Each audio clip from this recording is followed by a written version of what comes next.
Hello everyone and welcome back to Riordanverse News, your one-stop spot for everything Riordanverse, whether it be books, adaptation news and everything in between. This is the place you want to be, so be sure to hit the subscribe button before we get into today's news, because we've got quite a little bit to talk about today, so let's get into it. What happened to my voice, people? I do not know. First up from Read Riordan, we have the announcement that a new quiz is up on Rick's website. So, are you a Percy Jackson or are you a Lester? Well, let me know in the comments when you do the quiz, which is linked in the description box. According to Becky, she's a Lester, so now I'm intrigued as to what I'm going to be.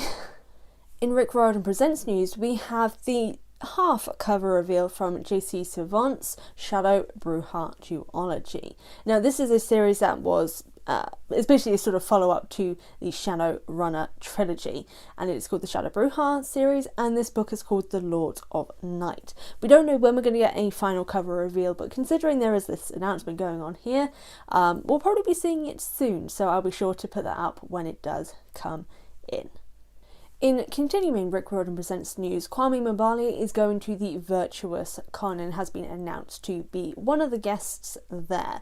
I'll put the information for the Virtuous Con and basically who else is going to be there. I know that a fellow author friend of mine, Anton Bandelay, is also going to be at the Virtuous Con, and it's basically a really exciting event for sci-fi and fantasy authors, particularly BIPOC authors, and yeah, go check it out if you're able to, or at least look to see what's on and spread the news.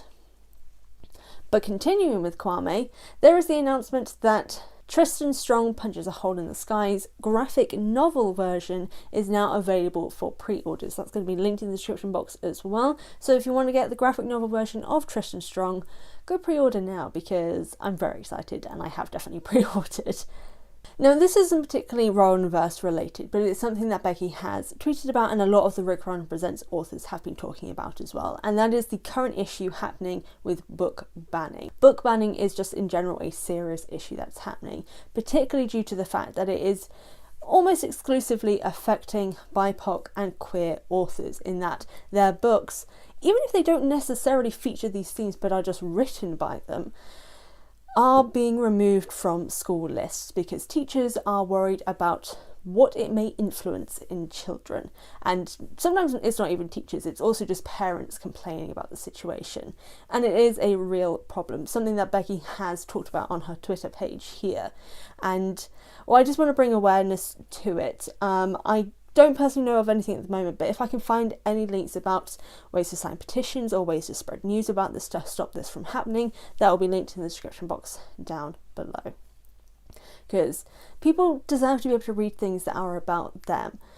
Just because a book features a character of colour doesn't mean that a white person can't enjoy the story, which for some reason is a feeling and thought that a lot of people seem to be having, or at least a loud minority. So if you can spread the word about the situation and help fight against book banning, try and do so if you can, because this is a really important issue.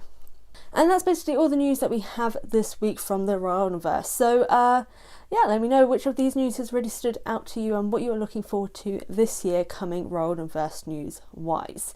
I don't have anything further, so as always, thank you so much for tuning in. Hit the subscribe button if you haven't already, and I'll see you all in the next one.